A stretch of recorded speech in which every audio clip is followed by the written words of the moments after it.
The sun lay on the sand like molten coin, a white glare that made the horizon a pale bruise. Marcus Calahan rode into it with his shoulders set against a noon that burned through cloth and bone. His horse moved with the steady patience of one who has been ridden far enough to know when to save itself. Marcus sat the animal as if the saddle were the last thing holding him to the world. He had been riding to forget, but memory had a way of catching up on the plains. A scream split the day, thin, sharp, the sound of a thing that had no place on such a wide sun-bleached canvas. Marcus heard it before he saw the smoke of riders far off, before the slash of motion that told a story of bodies in flight. He turned his horse toward the sound, because some part of him still answered any cry for help. The rest of him wanted to keep riding until his name meant nothing. They found her at the lip of a dry arroyo, half hidden among the rust-colored boulders. Nahale, hair braided tight, face streaked with blood and dust, one shoulder slumped where an arrow had grazed muscle and left a dark halo. A boy crouched beside her, tiny as a bowed sapling, eyes too old for his 8 years. The child's lip trembled when he looked at Marcus. The man saw then that fear had pressed itself into the muscles of the little boy like winter into brittle wood. Riders were scattered across the ridge above them, men on horses, silhouettes with lances and curses. Lobo Negro, Marcus would learn later, rode among them like a shadow that had learned to take the shape of a man. For now, Marcus only had the knife at his hip, and the calm that comes from having been near death and come back sometimes. Nahale looked up and measured him from under a lash-stung brow. Her voice was low and dry as the canyon beneath them. "We do not ask for mercy," she said in English, paired by the slow, sure vowels of someone for whom the language had been a hard-won tool. "We ask only for a way to keep the boy." Marcus dismounted before he thought about it. The ground was hot against his boots. He slid the leather belt from his hip, loosened his coat. Up close, the wound was worse than it had seemed, the cloth torn, skin swollen around a dark, dirty line. Blood had crusted like old paint. Nahale kept her hand on Koda's head as if holding him in place would keep the world from tilting. A warrior's life, Marcus thought, teaches quick judgments and swift mercy. He had been a hand in more than one fight. He had held the dying and watched the life leave the eyes of people he loved. Loss had taught him to sit with a small, stubborn compassion.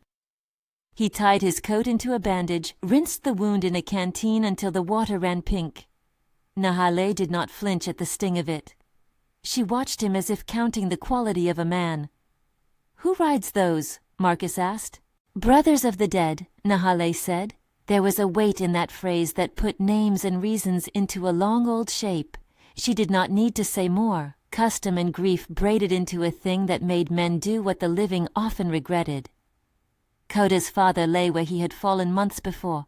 Lobo Negro had come to claim what he said the tribe's laws demanded. Koda, small hands clenched at his mother's skirt, said nothing at first. Then his voice, thin and raw, asked the question most children ask in a language both old and simple. "Are they going to take me?" Nahale's jaw tightened. Her fingers left the boy's head and finally rested on Marcus's sleeve for a breath.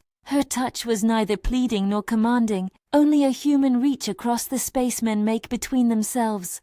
"If we cannot keep him," she said, "I will give myself.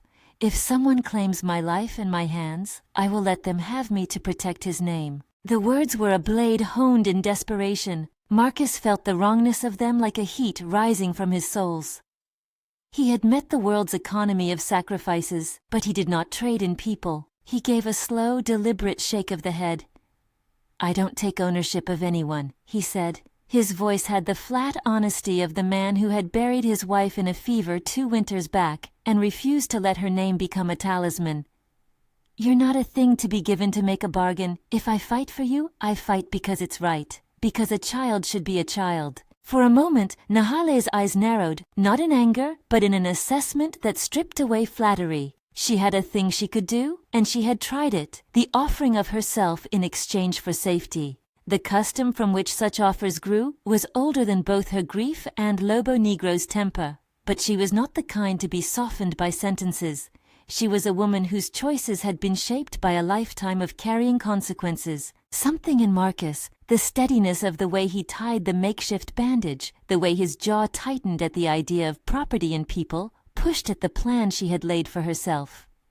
"It would not be free," Marcus added. It would be debt. I won't take a debt that was bought with your fear.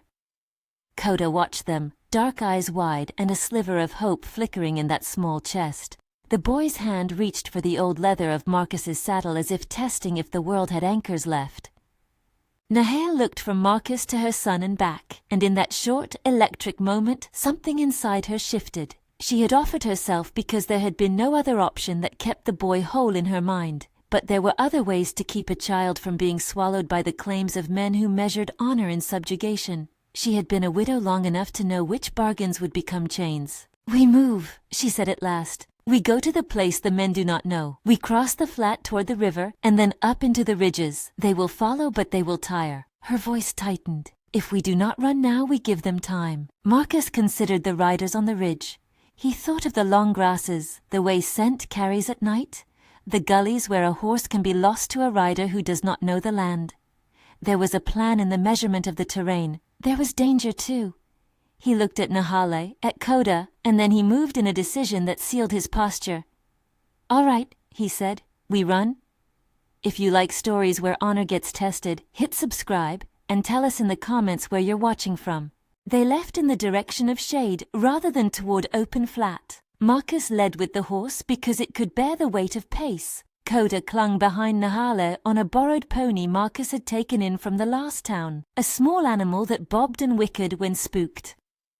The riders on the ridge made small clouds of dust that crawled toward them like a tide. Marcus rode at the front as if he knew the way, but the truth was he was following the sudden clarity that danger gives a man. The path with more outcroppings, the dry creek bed that would funnel horse and man through its narrow mouth. They moved in a tight line, Marcus at the lead, Nahale and Coda close enough that a fall could be bridged by a hand. The first shooting came like an answer. Arrows hissed from the ridge, none found the mark. Marcus flattened himself low against the horse's neck, feeling a singe of arrow shaft in the air. The boy cried out once and then fell silent, breath held like a drawn bowstring. Nahale's face went pale and resolute at the same time. She kept her jaw set. The arroyo swallowed them and spat them out into a little scrub of mesquite. A rock shelter offered cover, not a cave, but a place where shadows pooled like spilled ink. They slid down into the rock's mouth and let the horses stand with tied reins while they breathed. Marcus unrolled the bandage and watched the wound.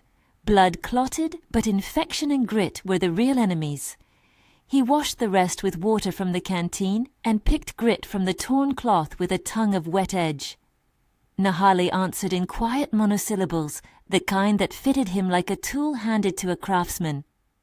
She did not lean on gratitude. She did not ask him to bear the debt of the promise she had once offered. When Coda fell asleep with his head against his mother's shoulder, stirred now and then by a bad dream that Marcus could see in the baby breaths beneath his ribs, Marcus spoke. "You know how to move without leaving tracks," he told Nahale. "You do it fast or you do it clever." She studied him the way one studies a map. "Where did you learn to move like this?" she asked. "My pa taught me to read the land," Marcus said. "Lost him to a fever years back. What about you?" She looked away toward the light that lit the mesa like a sheet of thin gold and said simply, "I learned from those who remembered how to keep their names when the world turned. My husband," her voice snagged, a small raw thing. "He believed a child ought to have a chance to choose." What happened to him? Marcus didn't pry, but the question asked itself anyway. There are wounds that demand words and those that demand only silence. He could tell which Nahale had chosen. "Killed on a hunt," she said. "Not by the men who hunt for buffalo, but by men who think words can be made into claims." She did not call them by name. Her mouth held the memory as a jewel too hot to handle. Night came, not as an event, but as a slow cooling of the world, the day's brazen voice folding into the small whispers of insect and wind. Marcus policed the campsite with the kind of watchfulness that belongs to the man who has kept a grave's company and learned how to stand guard over the living. He tended the horses, crippling to all but the must-needed movement, and kept relish of his rifle close at hand. They moved again at dusk, traveling low and in the scrub where horse scent mingled with brush and threw the trackers off a tail. Marcus led them circuitous routes, sometimes doubling back on old prints and crossing shallow washes to blur their trail. Each choice he made felt like a stitch in a garment he did not yet see the full shape of, but he made them neatly because he had learned that odds and care knit a life together. When they paused for water at a small spring, the color of old iron, Nahale washed the dried blood from her arm with her own hands and sang a tune without words, a tilt of sound like a prayer. Marcus sat a little apart and watched how she moved. The way her hands suggested the disciplined care of someone who had tended more than wounds, who had kept a household honed by hard necessities. Coda, waking and blinking, stretched tall to look at the stars before they came out, his small face lit by a private flame of wonder. Marcus took the child's hand then, because men sometimes do things before they consider if those things belong to them. "Count them," he told Coda. "Start with 1 and go on till sleep takes you." "How many are there?" Coda asked. "More than a man can hold and not go crazy trying," Marcus said. "But you count and you learn the sky. You learn a way to know where you are by what is over you. It's better than any map." Coda counted softly, a number lost in the low rustle of wind. There was something in the ritual, the ordinary act of learning stars, that stitched a new seam between them. Nahale watched, and Marcus felt the movement of walls shifting not by force, but by the weight of small, steady care. They were tracked, of course. Men who claim what they want often move with the certainty of those who have forgotten indecision. A white tracker and a merchant had been working together with Lobo Negro's riders, the trader paying for a path that would bring him profit in the shape of the boy and the salvage that comes when blood is spilt. Marcus recognized the haggard cadence of a man who traded other men's peace for a coin. He recognized in the merchant the absence of honor. Profit had a way of smoothing over conscience like water over sand. At dawn, the trackers were a day behind them and closed. Marcus knew because the air tasted of horse's breath and the grass bent with the weight of a passing hoof. At noon, the south ridge broke into a shape that let riders scan the flat in a way that leaves no place to hide. Marcus stopped them at the foot of a run of stones that dove into a canyon, a place where sound bent back on itself and where a man on foot could dismantle a pursuit without fight. "This way," Marcus said, pointing to the narrow throat. "We slip in, 3 of us. They can't all come in at once, and if they try, they will have to pull back when they see how deep the shadows are." Nahale listened, then nodded. She did not try to offer herself again. The old promise that had trembled on the lip of her throat had dissolved in the face of a man who would not take a life's price for service. Coda sensed that the air had changed. He stood straighter, as if the new path demanded the courage of one who will step into a river. They went in single file, Marcus in front, hands on the reins. The canyon walls rose like the ribs of a dead beast, flaking rock and lichen, and the sound of the world shrank to a whisper.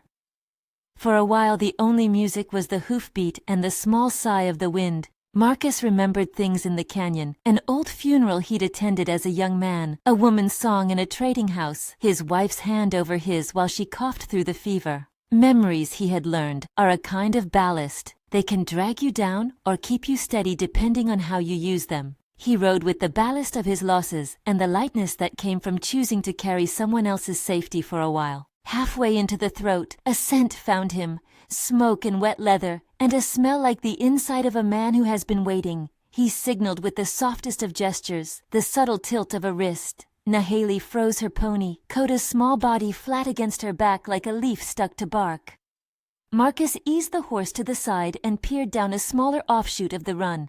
There, in the break of a ledge, they could see the crude shapes of riders sprawling across the last light, their fires low and faces hard as old stone. Lobo Negro sat a short way off, his dark hair loose at the nape of his neck, jaw set, nostrils flared at the moral injustice he thought to right. He had the look of a wolf who had chosen to believe his growl is a law. He had a talent for making men follow him because he spoke with confidence and fury, and those are the 2 things that often stand in for leadership when wisdom has left the room. Marcus watched Lobo Negro and felt the shift in the canyon like the snap of a taut rope. He could have drawn his rifle and sighted a heart from 100 yards, but that would have made things worse. Violence for the sake of stopping violence breeds a shape with sharp edges that cuts all who touch it. Marcus had spent too many nights after fights listening to the echo of gunshots that had no justice in them. Nahale's mouth was a line, careful and composed. She turned, slowly, so that Lobo Negro could see the entire sheerness of her spine. Coda stirred, and Marcus felt the boy's breath on his neck like a small tether. Lobo Negro's riders were spread in a half-moon below the edge. The white tracker's horse stamped and snorted as if to test the patience of any who would be foolish. For all his rage, Lobo Negro was not ignorant. He knew the custom that allowed him to make claims. He also knew the live weight of people's opinions and the way elders hold counsel. He rode with the confidence of a man who thought force made right. That illusion is brittle and liable to crack when a voice the tribe respects chooses to bend the story. From the rim above, a shadow fell into the canyon's mouth. A man with hair like winter cotton and eyes that carried the slow gravity of age. Toro Gris came as men of his stature came, not to roar but to be present. His boots crunched in the dry gravel like the sound of a ledger closing. Marcus felt a slight relaxation in the stone where the elder stood. The man's name meant Grey Bull in the old tones. He kept a steadiness that had outlived several bad judgments. Toro Gris looked at Nahale and then at Lobo Negro, and for a heartbeat the canyon held its breath. Lobo Negro flared, but the ways of the tribe were a fabric of many threads. There were men who thought with their fists and men who thought with the long view. Not all hearts in the half-moon below beat the same drum. Marcus could have ridden out then and faced the riders in open sight. He could have pointed a gun, pulled a trigger, solved the problem in a way that meant nothing to the living. Instead, he rode a little farther into the shadow with Nahale beside him, putting himself between the boy and the men who would decide how the boy's life would be measured. "Nahale," Toro Gris said, voice low and without flourish. "A promise made in fear is not a promise of the soul." The elder's words did something subtle to Lobo Negro. They did not weaken him immediately, but they introduced a fissure. Lobo Negro's face darkened, not with surprise, but with the feeling of having his certainty questioned. He was a man who hungered for tradition like a man clings to an inheritance, but there is always a strain when the claim of a single man meets the law of many. "You name me traitor to my brother's memory," Lobo Negro said. Rage made his words quick and raw. "My brother was taken, and I have the right to keep what is theirs." "You know the law," Toro Gris replied. "You know what our ways are meant for. They are for keeping the people whole, not for taking the breath from a woman's choice." Nahale felt the world lean. She had spoken before in private, and now she would be heard by a half-moon of men, and possibly turned into a story that would be used to justify more. That is the danger of standing in the center of tradition. What you say can ripple into reasons for others to do harm. Yet she felt, for the first time since the wound was made, that she had a voice that could carry beyond the canyon stone. Her hand tightened on Coda's shoulder. "My husband wanted our son to choose his path," she said. The words were not loudly theatrical. They were a steady cadence that matched the slow water etch of emotion. "He did not say my life was a thing to be bartered for. If a law binds us, let it be to protect the child, not to make him a hostage to what men decide out of anger." The words landed and hung between them. Marcus watched faces like he had watched horses long enough to know their moods. He saw doubt bloom like a bruise beneath the skin of a man who had seemed firm. The tracker's shoulders twitched, the merchant's eyes flicked toward the narrow passes where payment meant something in bags rather than in blood.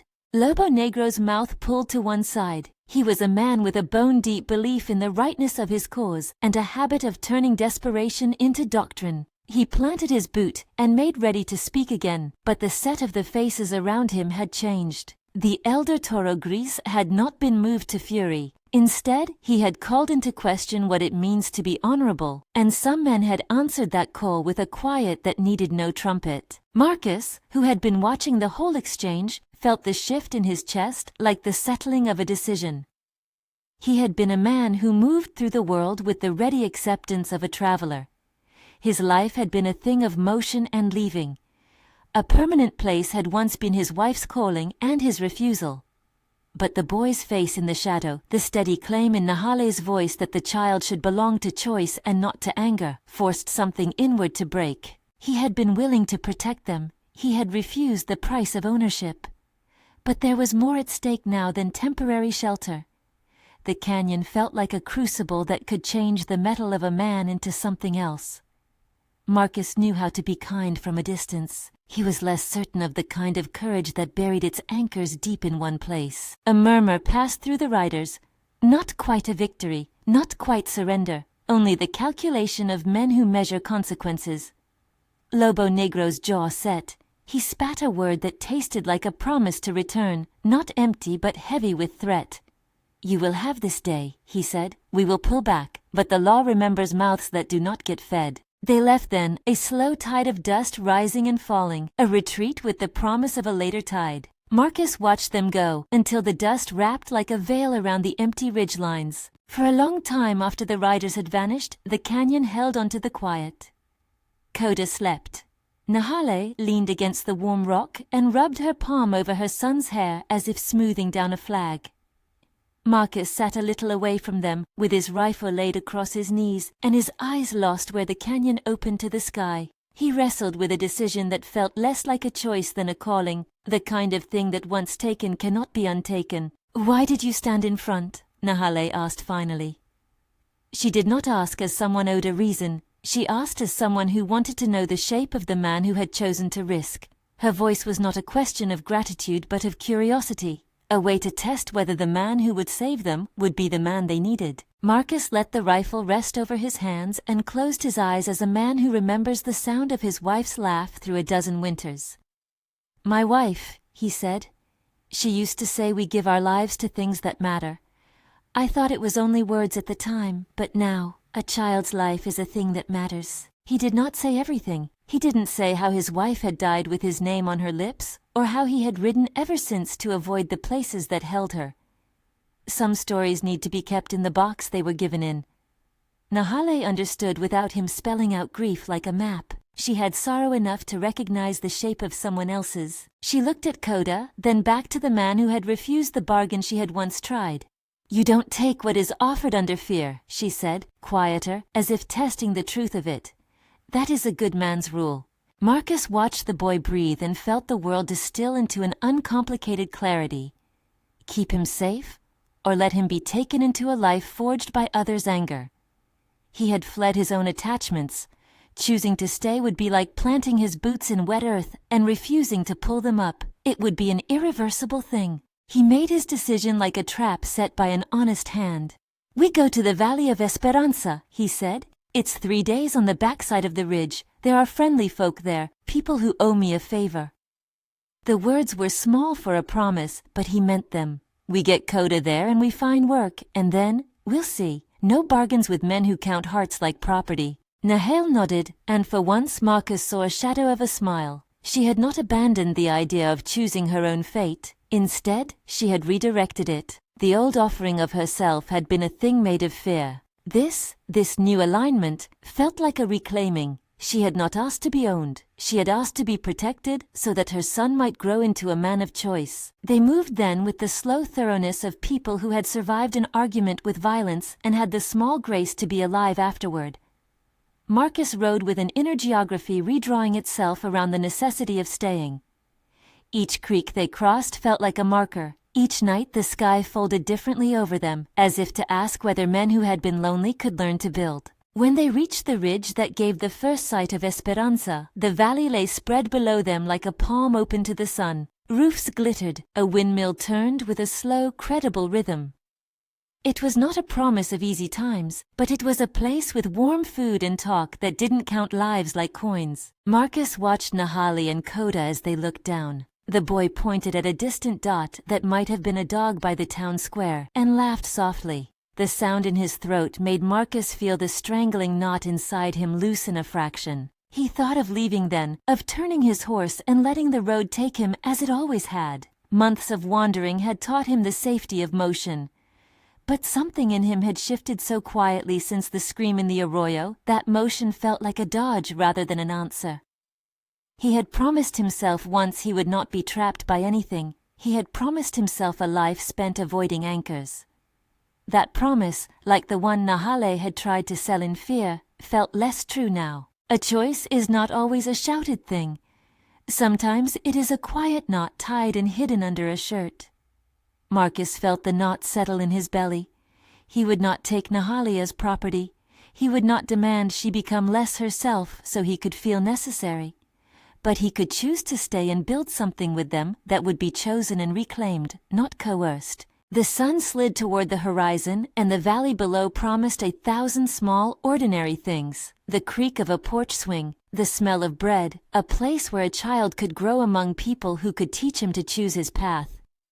Marcus felt the tug of it and answered not with words but with a posture. He tightened the strap on his saddle and looked at Nahale. "You're sure?" he asked quietly. The question was not of logistics. It was of the life he would resign himself to keep. The hours he'd spent riding had been his comfort and his exile. To stop meant to abandon a road he had believed in. Nahale looked at him then full on. "I am," she said. "The promise I offered by the arroyo was made to save a day. The one I would make now is to keep a life. I will not be bought. I will not be a debt. If you stand with us, stand as a man who chooses a family, not a man who takes a thing." Marcus felt the words strike a bell in his chest and ring out a sound he hadn't heard in years. The bell's note said, "Here is a thing you can do that will matter." He had been wandering to dodge the painful truth that sometimes staying is the braver path. He dismounted then, not in a theater of decision but in the fatigue of a man who had simply finally decided. He walked to Nahale and took Koda's small hand in his own, lifting it as if to test its weight. The boy's fingers fit into his like a lock finding a key. "I'll go with you to Esperanza," Marcus said. "I'll watch the boy, I'll work, and I'll stand between what seeks to make him less and what would keep him whole. I won't own you. I'll ask to be part of what you build." Nahale watched him as if measuring a grain. Her answer was not an embrace, not a vow that tied her. It was a nod with the whole of her dignity intact. This was a different thing than the bargain she had first set on her tongue. It came from choice and not from fear. Koda laughed then, a sharp, clean sound, and Marcus felt something in his chest rearrange. He had not meant to bind himself. He had meant to act on a moment's moral compass. But choices repeat and become the life you live. This one would close certain doors. Marcus knew that weathered certainty like a man who has watched seasons shift. You cannot open all windows and expect the house to stay warm.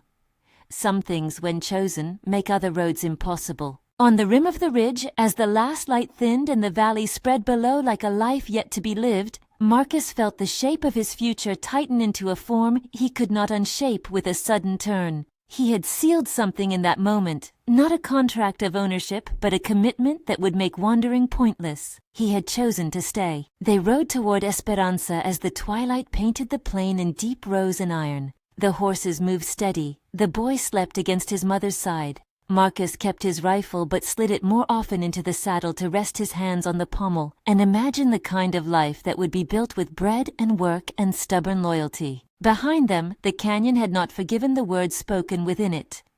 Lobo Negro's threat hung like an unfinished sentence, a promise that would not be erased by a day's retreat. There would be consequences for the choice made on the rim.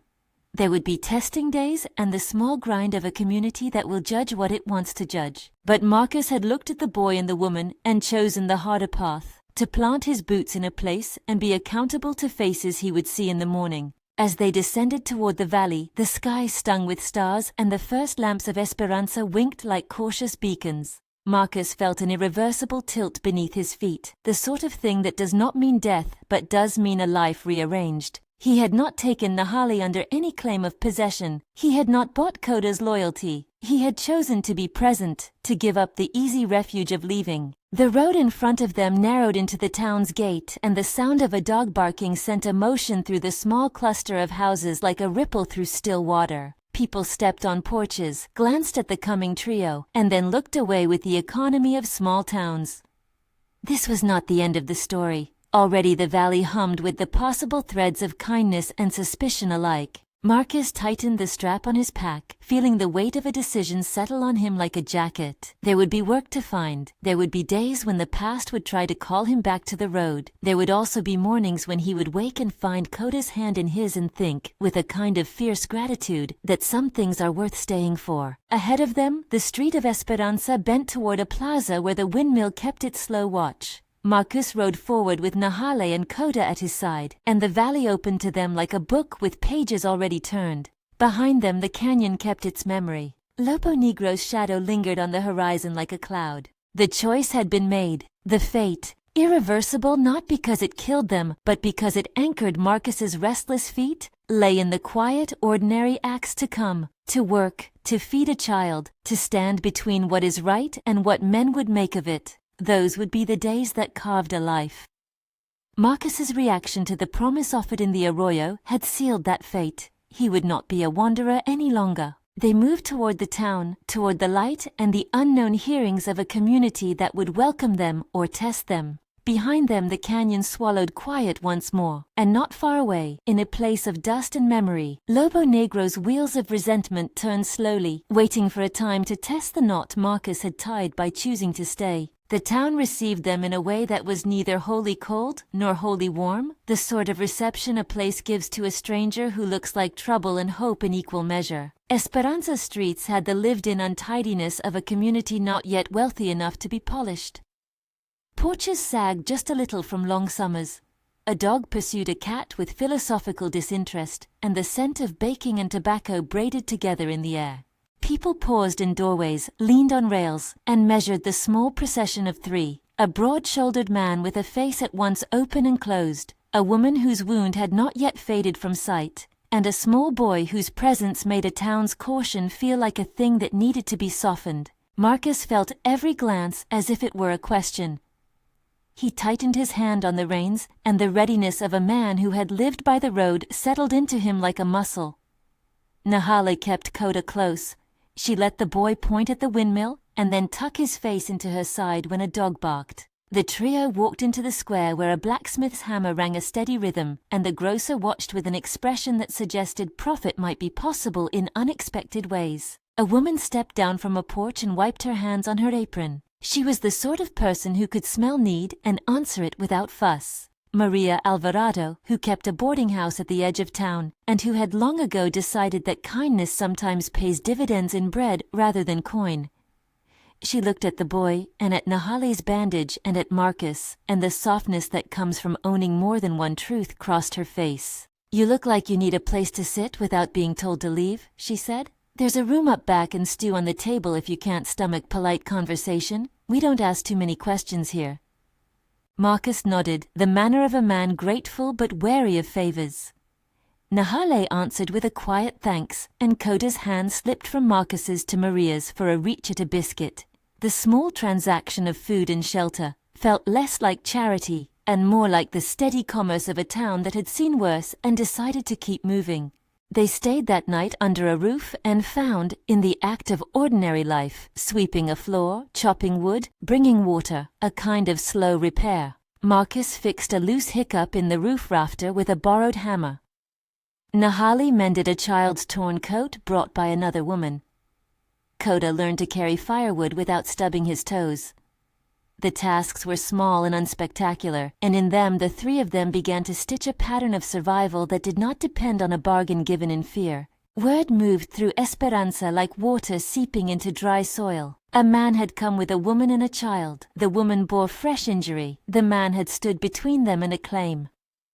Some minds turned the story into gossip like old paper, edged and brittle, while others folded it into concern. The grocer, who had sold supplies to riders in the past and had seen the toll of claims made with a war cry, brought Marcus a sack of flour without price. A schoolteacher, small and fierce, peeked out the classroom window and later asked if Coda might come by during the afternoon so he could be taught letters. Not everyone was eager to welcome the trio. A caretaker at the feedlot watched with a narrowed eye, and two men at the saloon muttered over cards about outsiders and trouble. Finances were thin. Marcus traded a day and a half of his labor at the livery for a corner of a stable and a promise of work. He learned the ways of Esperanza's rhythm.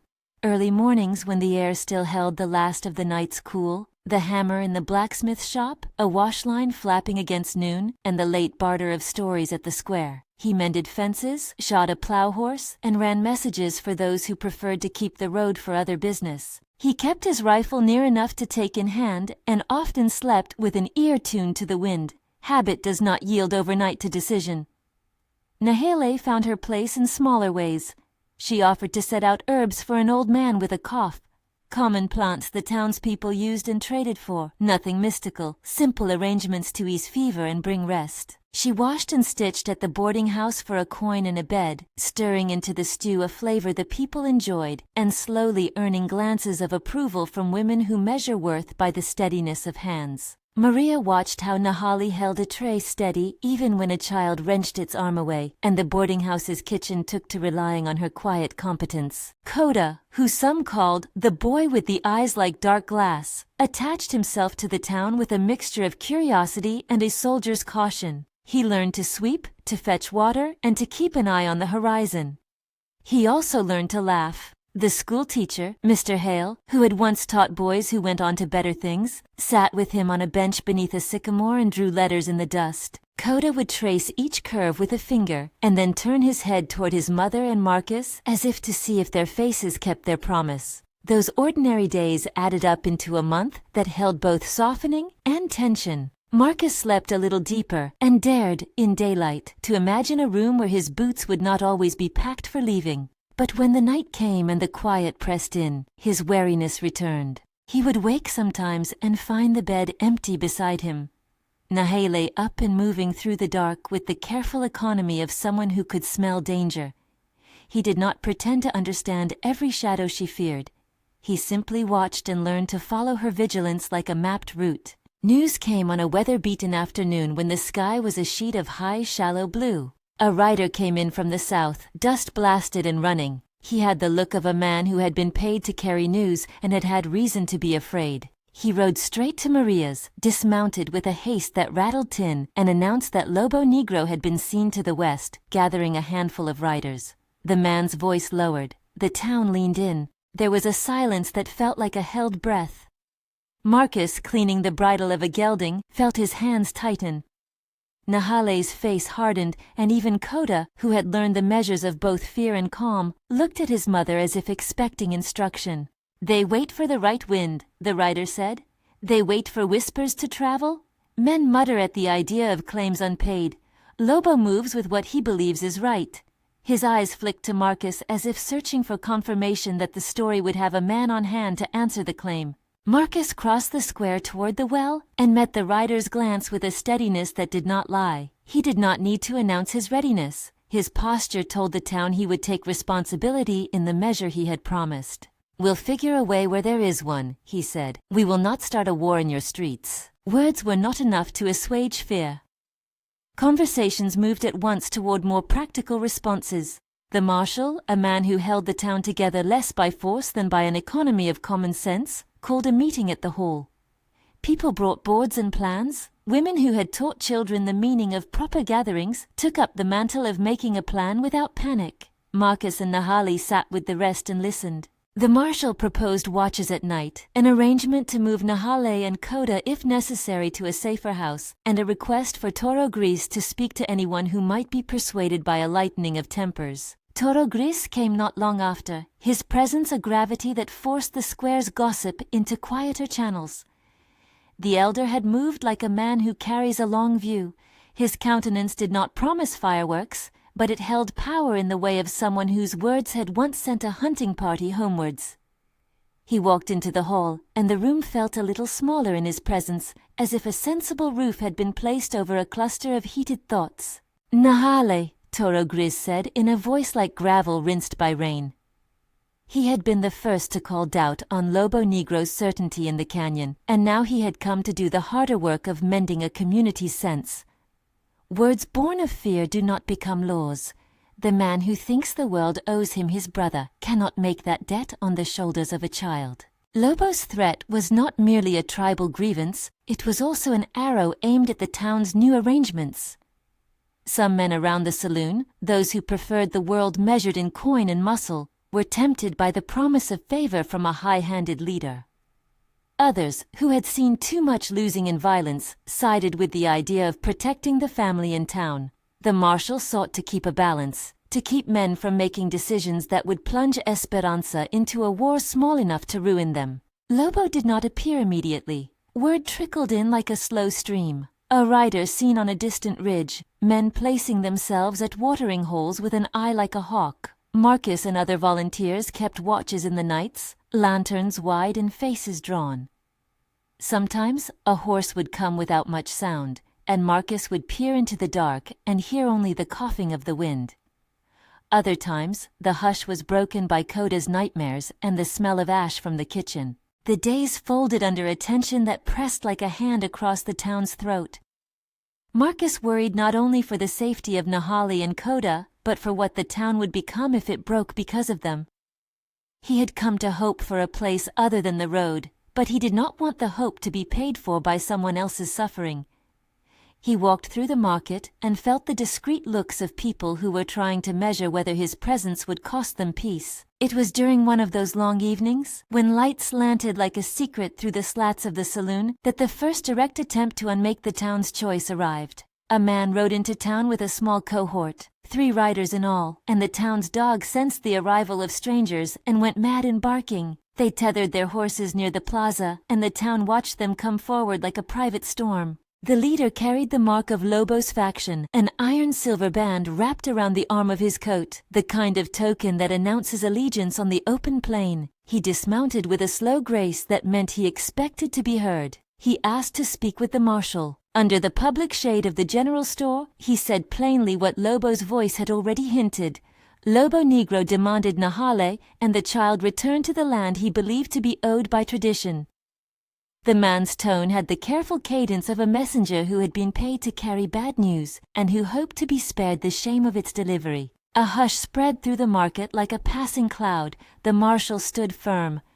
"You are not in the canyon," he said. "You do not get to decide law here. We have no use for taking a woman or a child as a prize." The messenger's jaw hardened.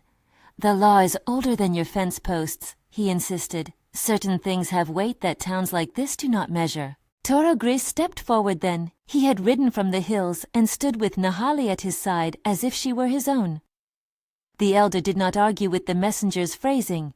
He only reminded the man that there are weights heavier than custom, namely the right of a child to grow, of a woman to keep the ownership of her own life, and of a community's decision to protect those who come under its roof. Words gave way to a starker stage when a rider from the messenger's company pressed a hand against Coda's shoulder in a way that was meant to be an assessment. Marcus's hands tightened until the leather creaked. He did not move first. He had learned in the canyon to choose the manner of force with the care of a surgeon. But his eyes flared, and the man backing Coda's shoulder felt the will behind the look, and halted. It was enough for some and not enough for others. The marshal, who had thought to avoid bloodshed, called for the men to leave. He threatened to catalogue their names, to make the act of pushing a child into someone else a stain no traitor would ever forget. It worked in part. The messenger's cohort could not stand the thought of becoming pariahs in the towns they relied on. They rode away with a bark of anger and a low promise to Lobo that the matter had been not ended but delayed. Yet threats are like seeds, they bury and wait. Lobo's fury did not end at a retreat. He sent messengers back to the canyon with the exacting grievance held like a coal. Can a man who believes himself owed be mollified by words from a marshal he does not respect? Rarely. Lobo would not rest until he had tried again, and in the empty spaces of the night Marcus felt the pressure of a rearranged life more keenly. Weeks went by in the pattern of work, watch, and small kindness. Marcus found a morning rhythm he did not know he craved. He rose to the smell of coffee and the sound of horses, and he felt a strange sort of hunger for the normal tasks that mended both roof and heart. Nahale grew less like a visitor and more like a presence that belonged to the town's texture. She taught Coda to whittle with a small knife until the boy's hands knew the shape of a spoon. She taught him to be gentle with the hens and how to step softly around sleeping animals. Each lesson was a vote against the idea that a life could be treated like an object to be claimed. Then the worst thing that could happen outside of a canyon happened. Lobo's horsemen returned, not with the thunder of a raid, but with a cunning the town had not expected. They came on the edge of night, when folks were likely to be asleep, and when whispers can be mistaken for the wind. They were fewer than before, but meaner, men who believed short raids were cheaper than long lobbying. They tried to take Coda. They moved in with a quickness that was meant to surprise, and in the dark the town's uproar lifted like a net. Doors banged and lanterns were lit. The marshal, men from the saloon, and Marcus, who had been dozing on a cot at Maria's, met the riders in a scattered but effective defense. A fight broke out that was more of a noisy cat and mouse than a cinematic brawl. Horses reared, a lantern smashed, shouts rose like a flock alarm.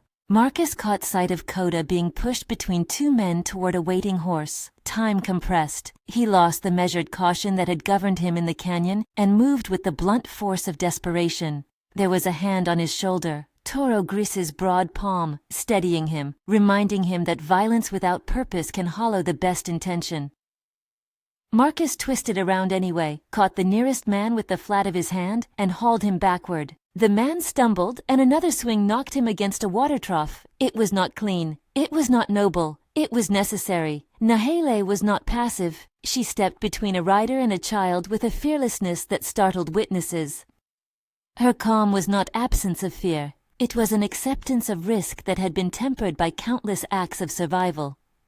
She would not be used as a tool to strip her son's future away. She raised her voice in the chase, calling the boy's name, ordering him toward the light where the marshal had gathered people like a wall. The skirmish ended not with an epic duel, but with the chaotic unmaking of a plan that had been too small to survive the town's combined will. The would-be abductors fled with more haste than their arrival had warranted. They rode into the night with a few battered ribs and the bitter knowledge that a town could close like a hand. Lobo, if he had expected to show up and claim a child in a single night, had miscalculated how townfolk value the law of their own streets. The aftermath was messy with aches and bruises that turned out to be less than the cost of an unchallenged abduction. The marshal made lists, patched up a couple of men, and swore quietly that he would take the account to a magistrate if Lobo pushed further. Toro Gris, who had once stood in the canyon and said words that shifted a man's certainty, spoke now to the marshal in a voice measured for the law and for the matter of honor among neighbors. There were consequences that mattered more quietly. The town's sympathy, which had been a slow season of warm and cold, leaned in a little more toward Nahale and Marcus. People offered food in the days after and kept a watch. Coda's bed at Maria's became a place folks checked without being asked. The merchant who had delivered a tip of favor before now found his door less steamed by the looks of men who had almost lost something. What the failed abduction did not cure was the ache of constant vigilance. Marcus had fought, yes, and his hands had caught the shape of a man who could stand at the throat of danger. But the cost of that fight made a new truth plain. If he remained, some nights would mean alert, and certain sleep would be rare. The road's old freedom had given him solitude and the ability to leave discomfort behind. Staying required accepting that the burden of protection could last for years. It was a thought that lodged under his skin and refused to move. When the dust from the skirmish settled, Toro Gris asked for a meeting with the town and with the tribe's emissaries. He proposed something unusual, that the issue be treated not as a private feud, but as a matter of mutual respect between a settled community and those who claim kinship through tradition.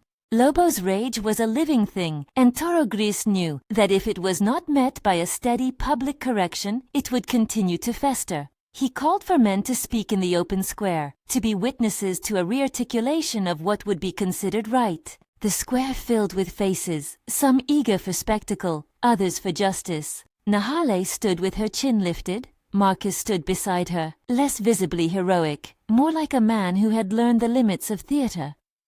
Toro Gris began with a quiet that made it unnecessary to shout. He spoke of duty that binds hands toward care and of the wrong that is done when tradition becomes a cudgel. He did not declaim. He reasoned. He reminded the elders and the riders that laws of men are meant to protect, not to be twisted into tools of vengeance. Then Nahale spoke. Her voice was steady and clear as water over stone. She did not plead. She did not beg for pity. She told briefly of her husband, what he had said about a child's right to choose, and then of the wound she had borne and the bargains she had almost made when fear showed too loud a face. She spoke of the boy's laugh and the way a child's small fingers can belong to a town as easily as to a bloodline, if given shelter and choice. In the telling, she claimed not pity, but a new definition. That tradition should hold a shield over the weak, not make them into prizes. Her words landed with a sort of undeniable cadence. People heard what she said and understood the logic. If a law permits the taking of another to heal grief, what does it do for the children born into such bargains? There were nods in the crowd from faces previously tight with suspicion. Toro Gris followed her speech with a simple summation. To take a child because a man claims grief is not to honor memory. It is to buy that memory at the expense of another life. Lobo's name came up at this point, bearing the weight of a man who had been loud and had expected to bend laws by force. The crowd split, as crowds do, along lines that had more to do with personal histories than with moral clarity. Yet the town's voice, reinforced by Toro Gris and by a marshal who had seen the almost unmaking of a child's future, rose in agreement with Nahale. The final measure was not a law book, but an informal sense that the town would not permit such a claim inside its gates. For a time, Lobo's power diminished. He withdrew to his ridge, muttering of debts and of memory. The tracker and the merchant, whose livelihoods depended on the road and the towns that kept it open, found it wise to steer away from backing the wolfish claims. They had practical reasons as well. Towns that ban traders for aiding raids find fewer buyers. Life does not become a storybook when justice tilts in the right direction. There were more small tests, questions whispered in corners, and nights when Marcus woke with the reflex of a man who had long been prepared to ride. Yet the cadence of days in Esperanza moved toward a new normal. Marcus kept his hands busy. Nahale and Coda settled into a rhythm that drew admiration and a cautious friendship from townsfolk who had expected them to be sparks. Marcus's choice deepened in ways that surprised even him. Simple things became signposts of a life refused to be unmoored. He planted a small row of beans behind Maria's boarding house. He learned to braid Coda's hair against the wind so that his childlike face would not be so easily remembered in the dark. He took, one night when a rainstorm barred the road, a chair beside Nahale's at the kitchen table and did not walk away when words ran thin. The steady closeness of a farm emerged like a slow mapping. In the quiet hours, when the town had gone to sleep and only the faint hum of insects marked the passage of night, Marcus found himself thinking less about the road and more about how to fix a roof so that it would not leak in the spring, how to barter a favor that paid in mentorship, and how to ask a woman to let him be part of a life without pretending to own it. He had come to believe that courage was not only in storming a ridge, courage was also the daily choice to remain honest and present. One evening, after a summer spent in the town that had the slow warmth of a loaf baking inside a closed oven, Nahale invited Marcus to walk with her and Coda beyond the windmill to a shallow field that overlooked the valley like a hand cradling a small globe. The sun had that long late-day light that thins shapes and gilds the possible. Crickets sang in a chorus. A breeze carried the dust of the road. They sat on a low stone and watched the town below settle. Coda chased a moth and laughed. For a moment, the world was nothing but small, ordinary blessings. Nahale turned and looked at Marcus with a steadiness that had the weight of the things she had endured. "You refused the bargain that would have bought you the right to decide my life in a single sentence," she said. "You refused because you know a man who takes a life is not a man I would ask to keep my son." Marcus had no speech prepared for such a moment. He had lived with the sound of grief like a second tongue, and had learned to answer with deeds more than platitudes. "I refused because you were not for sale," he said simply, "and because I could not sleep knowing a child was taken because a man could not let grief be grief." Nahale's features softened. She turned her head, and Coda ran to climb her knee, as if the woman's presence was a shelter all children might find if given a chance. "What I offered by the arroyo," she said, "was a thing made of fear. It is not the same thing as what I say now." She stretched her hand and lay it on his.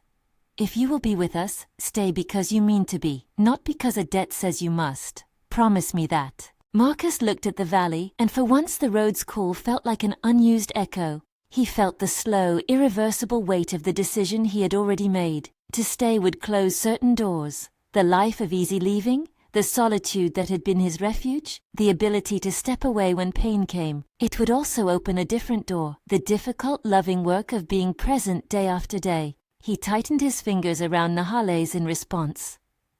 "I'll stay," he said. "Not because I was asked with a debt, but because I choose to stand with you. I'll work. I'll teach him what I know. I'll be a man who asks rather than takes. That is my vow." Nahale's eyes glistened in a way that was not the flash of sentiment, but the recognition that a life was being offered and accepted in full measure. She did not press his hand into a ring. She did not ask for oaths wrapped in ceremony. She let the plain fact of his words fill the space between them like the setting of a stone. Coda cheered and jumped up to put his arms around Marcus's neck. Marcus, who had been a stranger to domestic gestures, found himself laughing and feeling a kind of relief that comes with the resolution of care. The months that followed were not a mountain of triumphs, but a steady span of days in which trust was built brick by brick. Marcus set up tools in a small lean-to and took on work around town. Nahale continued to mend and to care. Coda learned to read and to scour for frogs by the canal. The town came to rely on the trio in ways that made the earlier suspicion seem almost foolish in hindsight. Lobo's shadow lingered but grew paler. The man's threats became words muttered on ridges with no effect in the valley's marketplace. He remained a man of dangerous conviction, but his attempts to remake the world around his grief lost audience. Even men who once whispered his name in admiration found the idea of taking a child too high a cost for their temporary favor. There were grace notes that mattered. Marcus was given, by a neighbor, a second-hand plow that he fixed with patience. He taught Coda how to run a line and how to steer with one hand.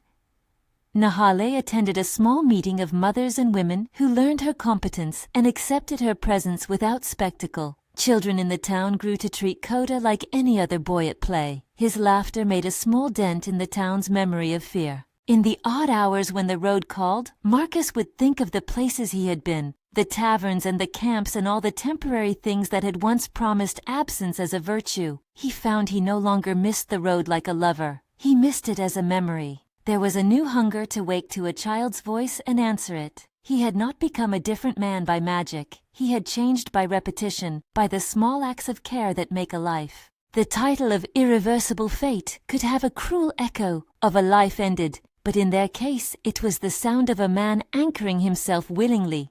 The choice to stay narrowed his options but widened his meaning. He could no longer claim he was free to run at any complaint. His freedom now was the freedom to keep a promise. That change had consequences. He would be seen in town forever as a man who had chosen a woman and a child, not by taking but by giving his presence. That was the shape of fate he now accepted, not the violent ending of possibility, but the firm planting of roots. Years would tell whether the knot he tied would hold against storms he could not yet imagine. For now, the valley hummed with the small work of living. A house painted with laughter, a boy's growth measured in the way he set the table alone, the smell of stew on winter evenings. Marcus would sit on the porch and listen to Nahale talk with neighbors about things that had nothing to do with wounds or claims. He would learn slowly how to be part of a life rather than its keeper. They built a small room onto Maria's boarding house where they could be private when necessity demanded. Marcus bought a cow and saved to fix a sagging fence. Nahale kept the corner of the garden for flowers and for herbs that the townsfolk asked for without the breath that once carried pity. In public, their life looked unremarkable, a family that had chosen to remain and to make a life out of unadorned days. On one evening, when the harvest brought a sweet wind across the valley and the lamps of Esperanza winked like good luck charms, Marcus walked with Nahale and Coda toward the field where they had once sat on the low stone. The boy, slightly taller now, ran ahead to catch a cricket and laughed as it escaped him. Marcus watched and felt a peace that was not a simple absence of fear, but a hard-earned presence. Nahale stopped and looked at him, as she had before, and then reached for his hand. "You kept your promise," she said simply. "You stayed not because you were bought by what tried to make us less, and not because you were told to. You stayed because you wanted to be here." Marcus could have argued the small complexities, how staying had been both a refusal and an acceptance, but he only squeezed her hand and let the world be a place he had chosen to remain. He had sealed himself not with chains, but with a will to be present. That was the irreversible thing, the abandonment of leaving as an answer, and the acceptance of labor to keep people safe and free. Behind them, the ridgeline where Lobo once hovered was now a distant silhouette against the sky. The man's threat still lived like a rumor in the hills, but the valley had learned to be itself. The townspeople opened their doors without looking for payment in exchange for charity. The children chased each other across the plaza without counting the risk in their games. As the sun sank and the last of the day's amber slid into the valley, Marcus, Nahale, she who walks with the wind, and Coda walked home along the path that led to Maria's boarding house. Their feet made a rhythm that fit together like a practiced song. They had no grand pronouncement, no dramatic sealing of vows. Their life was not born of spectacle, but of the slow, relentless acts that give a life meaning, making bread, tending a wound, forgiving the world for its rough edges, and answering the small hands that reach up at night. If this tale held a moral, it was not one of triumph over a villain, but of the way choices shape the future. A promise offered in fear need not become a life's chain, and a man's refusal to take ownership of another can become the beginning of a bond forged in respect. Marcus's reaction to the forbidden promise had been decisive. It had sealed an irreversible fate for him, not by removing freedom, but by anchoring his freedom to a life he chose to build with others. The valley sighed with the ordinary, and in that ordinary there was the quiet miracle of 3 lives made into one by respect and will. They settled beneath the slow watch of the windmill and the star-bright sky, and in that place Marcus's restlessness learned to sleep beside hope. If you were moved by the way Marcus, Nahale, and Coda shaped a life out of danger and choice, like and subscribe for more character-driven Western tales, and tell us in the comments which character stayed with you longest.